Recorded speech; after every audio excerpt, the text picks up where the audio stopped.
Bismillahirrahmanirrahim. Alhamdulillah Rabbil Alamin. Wassalatu wassalamu ala ashrafil anbiya wal mursalin wa ala alihi wa sahbihi ajma'in. Rabbi syrah li sadri wa yassir li amri wa hlul 'uqdatam min lisani yafqahu qawli. Subhanaka la ilma lana illa ma 'allamtana innaka antal alimul hakim.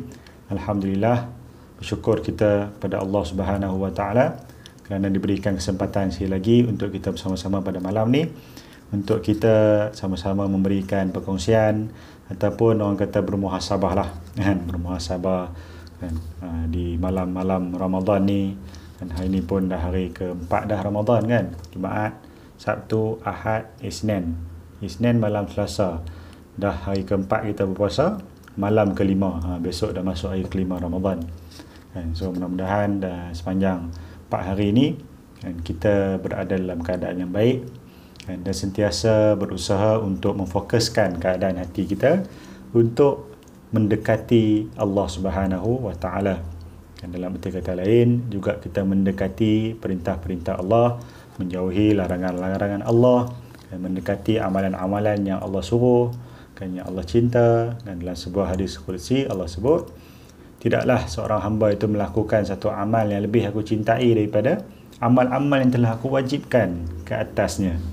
Dan seorang hamba itu melakukan amal-amal sunat sehingga aku mencintainya.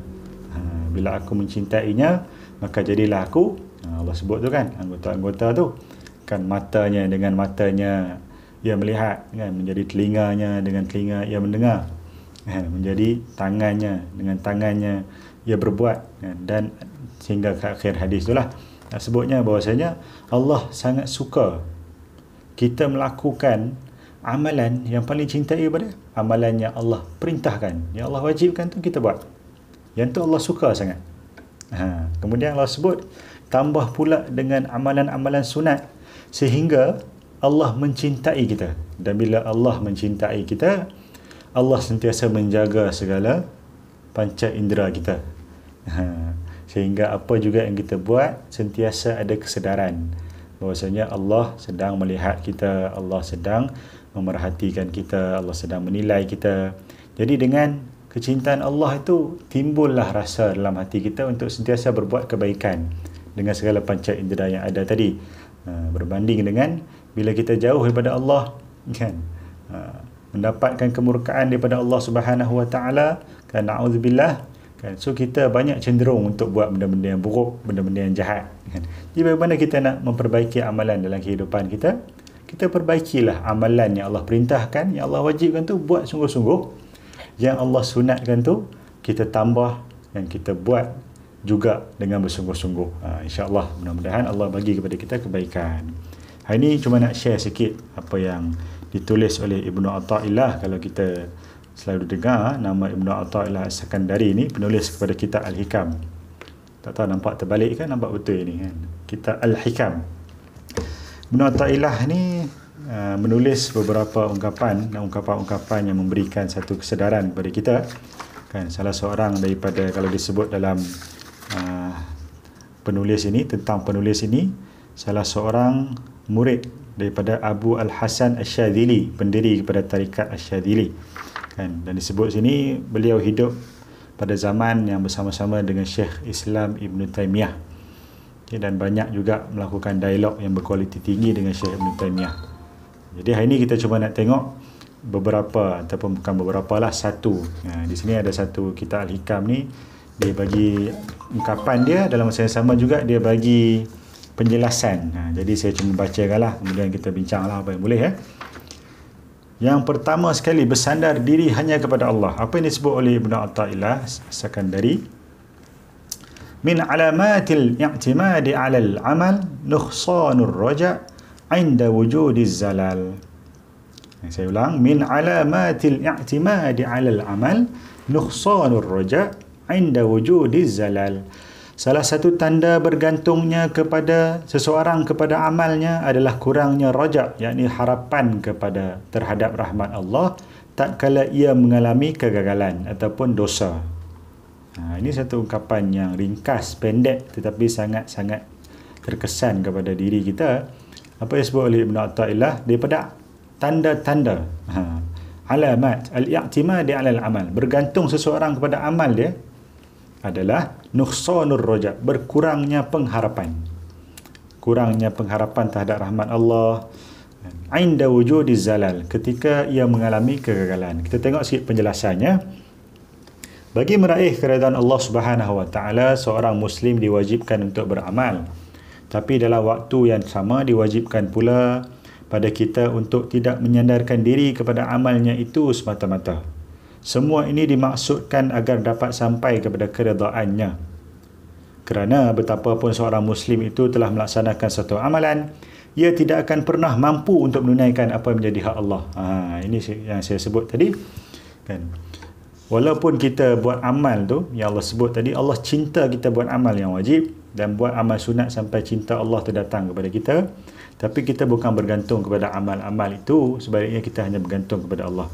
Sebab disebut sini, betapapun seorang Muslim tu melaksanakan suatu amalan, ia tidak akan pernah mampu untuk menunaikan apa yang menjadi hak Allah secara utuh. Juga ia tidak mungkin mampu melakukan seluruh kewajipan secara sempurna sebagai bentuk rasa syukur kepadanya. So kita buat macam mana pun, level syukur kita ni tak boleh nak banding dengan level nikmat, level rahmat yang Allah bagi kepada kita selama ini. Sebelum kita bersyukur pun, sebelum kita beramal, sebelum kita bersujud, sebelum kita berzikir dan membaca ayat-ayat Allah, Allah telah terlebih dahulu memberikan segala sesuatu keperluan kita. Kalau kita tengok dalam perut ibu, kita tak minta apa-apa pun, kita tak buat apa-apa pun, tapi Allah bagi kepada kita segala nikmat, kan, segala kebaikan. Allah lahirkan pula kita ke dunia dalam keadaan yang baik, kan, dalam keadaan alhamdulillah, kan, mungkin hidup juga dalam keluarga yang baik, diberikan panca indera yang sempurna, kan, diberikan otak pemikiran yang baik, kan. Kalau tak boleh nak tengok video ni, kan. Tak ada main Facebook, kan.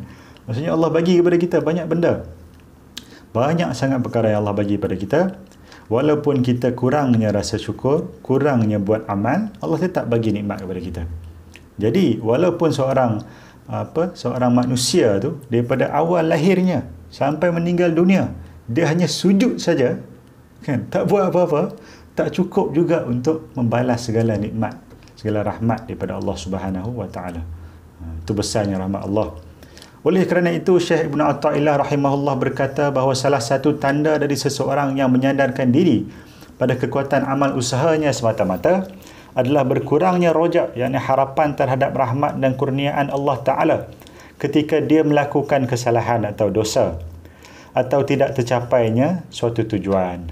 Tanda-tanda dia apa? Bila kita bergantung kepada amal kita tu saja, bila kita kurang beramal, bila kita buat dosa, kita mula rasa hilang pengharapan, hilang pergantungan. Kita rasa seolah-olah Allah tak dengar lagi doa kita, kan, rasa seolah-olah kita tak ada ruang lagi, kan, untuk mendekati Allah Subhanahu Wa Taala. Sebab apa? Sebab kita rasa amal kita tu yang menjadi, kan, tempat kita bergantung. Dengan ada amal tu kita menjadi seorang yang dekat dengan Allah. Tapi belum tentu juga kalau amal kita tu tak dilakukan dengan ikhlas, kan, ada unsur-unsur riak, kan. Bahkan kalau amal-amal tu dilakukan memang semata-mata untuk dilihat oleh manusia, kan, maka nilai amal tu bukan besarnya pada nilai ataupun pada kuantiti amal tu, tapi pada kualitinya yang bersandarkan kepada keikhlasan amal yang kita buat. Dan bila kita buat dosa tapi kita menyesal, bertaubat kepada Allah Subhanahu Wa Taala, kan, kita insaf, kita muhasabah, kita semakin dekat kepada Allah, masya-Allah, itu pun hebat juga, kan. Sebab tu kalau kita tengok ciri-ciri orang bertakwa tu, kan, alladzina idza fa'alu fahishatan aw zalamu anfusahum dzakarullah fastaghfaru li dzunubihim, kan. Bila melakukan satu dosa ataupun perkara-perkara keji dan mungkar ni, kan, mereka ingat kepada Allah dan memohon ampun kepada di atas dosa-dosa tersebut. So ini adalah satu karakter juga bagi orang-orang yang bertakwa. Ini sesuai dengan sabda Nabi SAW. Apa kata Nabi? Berlakulah kalian setepat dan secermat mungkin, sebab ketahuilah bahawa amal salah seorang dari kalian tidak akan memasukkannya ke dalam syurga. Para sahabat bertanya, lalu bagaimana dengan anda wahai Rasulullah? Beliau menjawab, aku juga, hanya sahaja Allah meliputiku dengan ampunan dan kasih sayang, yakni rahmatnya. Jadi Nabi SAW sebut kepada kita buatlah sebaik mungkin, secermat mungkin dan setepat mungkin dengan apa yang dikehendaki oleh Allah dan Rasul.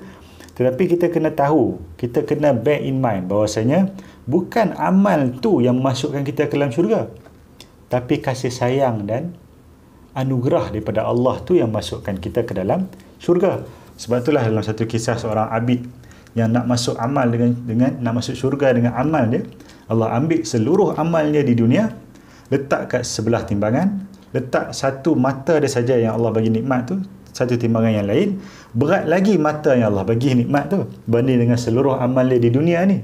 Yang kalau kita compare dengan infinity life yang Allah nak bagi dekat syurga bagi orang-orang beriman, dia hampir-hampir tidak ada skala yang boleh ukur kehidupan di dunia ni.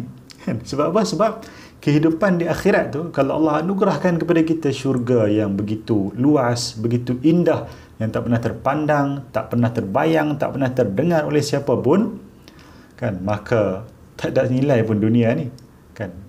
Akhirat tu begitu luas alamnya, kan. So tidak ada apa pun yang kita ada kat dunia ni, yang kita buat ni, yang boleh memberi efek kepada keagungan dan kehebatan Allah Subhanahu Wa Taala. Dan rahmat Allah tu lebih luas daripada dosa-dosa yang kita lakukan ataupun amal-amal yang kita lakukan. Okay, so hadis tadi diriwayatkan oleh 6 imam hadis. Allah Subhanahu Wa Taala berfirman, A'udzubillahi minasyaitonirrajim. Hadza min fadli rabbi liyabluwani aashkuru am akfur. Wa man syakara fa innama yashkuru li nafsihi wa man kafara fa inna rabbi ghaniyyun karim. Ini merupakan kurnia Rabbku untuk mengujiku. Apakah aku bersyukur atau justru mengingkari nikmat-nikmatnya? Barang siapa bersyukur, maka sesungguhnya ia bersyukur untuk kebaikan dirinya sendiri. Dan barang siapa ingkar, maka sesungguhnya Rabbku maha kaya lagi maha mulia. Surah An-Naml ayat yang ke-40. So dalam ayat ni disebut bahawasanya, kalau aku bersyukur, maka syukuran tu adalah untuk diriku sendiri, kan. Barang siapa bersyukur, kesyukuran tu adalah untuk dirinya sendiri. Maksudnya apa? Allah tak perlu pun kepada syukur kita tu. Allah tak perlu pun kepada ibadat kita. Allah tak perlukan pun kepada amal-amal kita. Tanpa amal-amal kita, keagungan Allah tetap berada di situ. Seluruh makhluk di atas muka bumi ini bertasbih kepada Allah, mengikut perintah Allah dan aturan Allah. Bukan setakat di bumi, di luar, di seluruh alam ni, di seluruh galaksi, di seluruh apalah kita sebut, kan, alam semesta ini, semuanya sentiasa berada dalam keadaan bertasbih kepada Allah, kan. Allah sebut sabbahalillahi ma fis samawati wa ma fil ard. Bertasbih kepada Allah segala yang di langit dan segala yang di bumi. Kecuali Allah bagi kepada jin dan manusia ni yang hidup ni pilihan untuk bertasbih ataupun tidak. Maka bertasbih, bersyukur, berzikir, berdoa kita ataupun tidak, itu tidak memberi kesan kepada keagungan kerajaan Allah Subhanahu Wa Taala, tidak memberi kesan kepada kehebatan dan ketinggian Allah Subhanahu Wa Taala. Maka kalau kita bersyukur, itu adalah untuk diri kita sendiri, untuk kebaikan kita. Bila kita bersyukur, Allah sebut apa? La'azidannakum. Kalau kamu bersyukur, aku akan tambah lagi. Kepada siapa? Kepada kamu. Maksudnya syukur kita tu adalah untuk diri kita. Kemudian disebut dalam ayat ni, barang siapa ingkar, sesungguhnya Rabbku maha kaya lagi maha mulia. Kita rasa kita tak sembah Allah ni, berkurang ke, kan, kehebatan, ketinggian, keagungan Allah Subhanahu Wa Taala? Kan, bahkan kita sembah Allah ke tak pun, kan, Allah maha kaya lagi maha mulia. Tak perlu pun kepada kita. Kita pun dulu tak ada, Allah yang cipta bagi ada.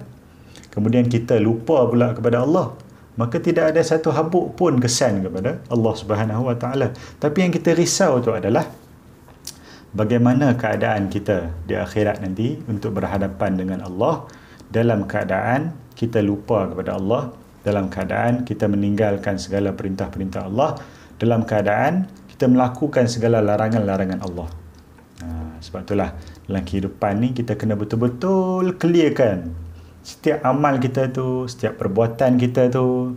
Walaupun susah, kita nak kembalikan kepada line yang betul, landasan yang betul, iaitulah melakukan sesuatu hanya kerana Allah, tanpa ada tujuan lain sikit habuk pun. Apa juga yang kita buat, baik ibadah-ibadah khusus maupun ibadah-ibadah sunat, maupun amalan-amalan dalam seharian kehidupan kita, pekerjaan kita, maupun hubungan kita dengan ahli keluarga kita, dengan suami, dengan isteri, dengan anak-anak kita, dengan masyarakat, semuanya tak boleh ada satu niat lain kecuali kerana Allah. Memang susah, bukan senang. Tapi kalau kita dapat melakukannya dan berusaha paling tidak untuk mendekatkan diri kita dekat arah itu, mudah-mudahan Allah merahmati kita dan Allah memberikan kepada kita ganjaran syurga yang tertinggi dan kita kekal berada di dalamnya selama-lamanya. Ingat, saya ulang sekali lagi perkataan Ibn Atha'illah ni untuk orang kata apa, panduan kita bersama. Apa disebut? Min alamatil i'timadi 'alal amal nuqsanur raja' 'inda wujudiz zalal. Salah satu tanda bergantungnya seseorang kepada amalnya adalah kurangnya roja', yang pengharapan terhadap Allah tatkala ia mengalami kegagalan ataupun melakukan dosa. Wallahu alam, mudah-mudahan sikit sebanyak perkongsian dapat memberikan penyegaran kepada niat kita, kepada iman kita, kan, kepada tujuan hidup kita, dan juga kepada paradigma kita berfikir dalam hidup ni, kan, sentiasalah menghala hati kita, menujukan pemikiran kita, semualah dalam hidup ni hanya untuk mendapatkan keredaan Allah Subhanahu Wa Taala. Tetapi walau macam mana niat kita ikhlas pun, amal-amal tu tetap juga perlu kita buat secermat dan setepat mungkin sebagaimana Allah kehendaki. Wallahu alam. Assalamualaikum warahmatullahi wabarakatuh.